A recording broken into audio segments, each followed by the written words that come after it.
Let's take a look at Treasury bills. Now, Treasury bills are short-term debt instruments issued by the U.S. Treasury, and they're considered to be risk-free because the U.S. government stands behind them and has never defaulted on them. Now, in the recent past, there have been a few budget standoffs where some members of Congress have threatened to hold up the budget process, which would have caused a default on Treasury securities. But this hasn't happened, and it's probably more just a lot of political posturing than something that will actually happen.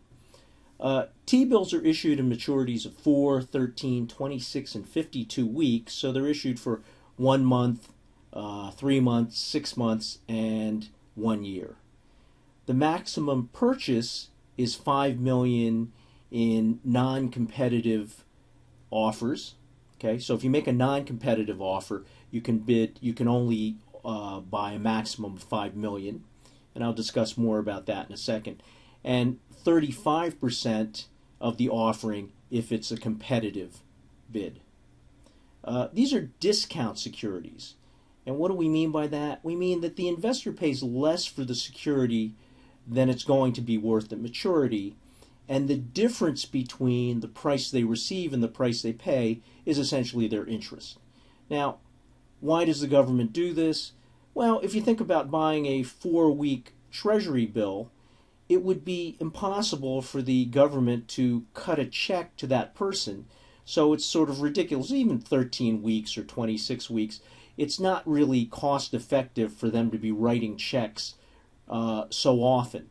So in this case, you simply pay less for it. For example, you pay $975, you get $1,000 when it matures, and $25 is your interest. All right, let's take a look at how you calculate a couple of rates that are associated with Treasury bills. The first is known as the discount rate. Now, you have to be a little careful because you hear the term discount rate for the Federal Reserve and how banks can borrow from the Fed at the discount rate. This is not that discount rate. And sometimes we generally use discount rate to be an interest rate that we use to find the present value. This is a discount rate on a Treasury bill. And it's calculated as the face value, or the maturity value, minus the price, divided by the face value. And then you have to make an adjustment for how many days until the bill matures. And we take 360 and we divide it by n, where n is the number of days until it matures. Now, in this calculation, we use a 360-day year, but you're going to see in a second we're going to do another calculation and they're going to use 365 days. And I don't know exactly why they do that. I find that it makes it a little bit confusing because you can't remember whether you're supposed to use 360 or 365, but that's the convention. So we've got an example here. If the price is $996.73 and the bill matures in 28 days, then you take 1,000 minus $996.73 divided by 1,000 times 360 over 28, and you get a discount rate of 4.20%. Sometimes you'll see bills quoted with a discount rate of 4.20, and using that information, you'd be able to calculate what price you would pay for that.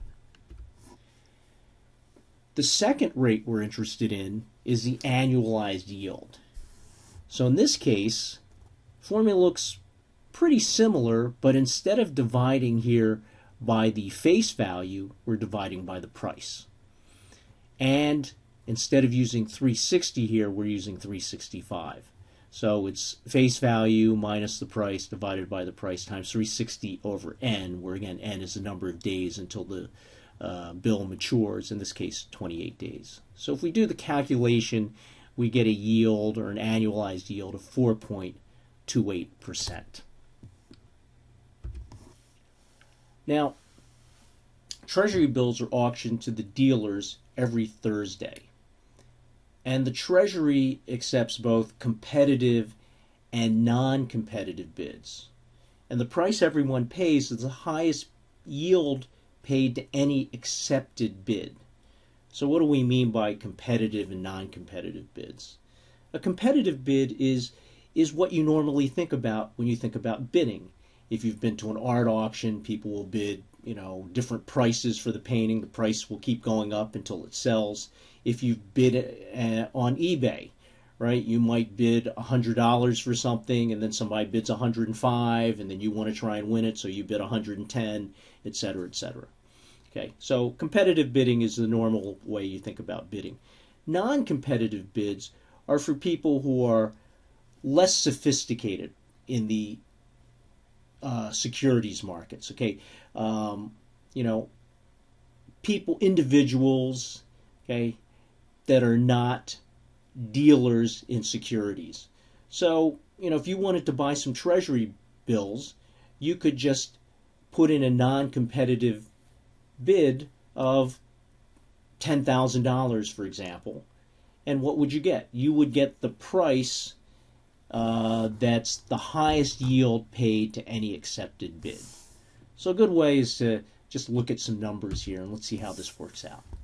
Okay, we've got 5 bidders here, and the Treasury wants to auction off $2.5 billion in par value 91-day T-bills. And so the first bidder bids 99.40, so this is per $1 of par value. So they're bidding 99.4 cents per $1 of par value on a $500 million bid amount. That's how much they want to buy. The second bidder bids 99.01 for $750 million, okay, etc., etc. The Treasury also receives $750 million in non-competitive bids. So who's going to receive the T-bills, at what quantity, and at what price? So the first thing the Treasury does is they have to sort of back out the non-competitive bids. So if you take the $2.5 billion and you subtract $750 million, they're going to accept $1.75 billion in competitive bids. And they're going to start with the highest price. So let's look at bidder number 1. Bidder number 1 bids $500 million, okay, and they're going to get it. They bid the highest price.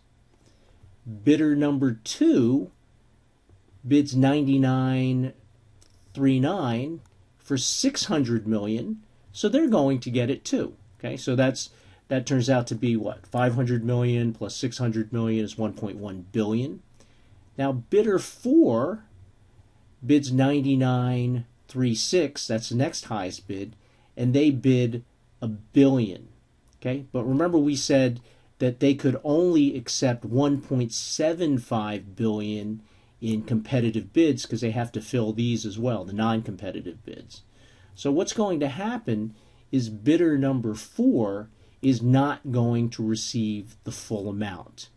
Okay, so if you add this, they have 600 plus 500 is 1.1 billion.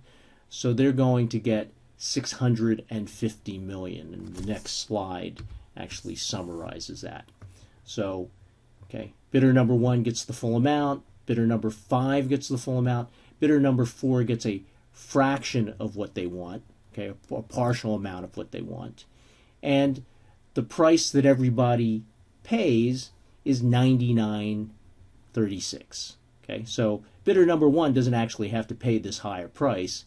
They get the lowest price or the highest yield that was accepted. Okay, and this is the same price that everybody pays. Okay, bidder number 5 as well as the non-competitive bidders. So that's the process for the Treasury bill auction.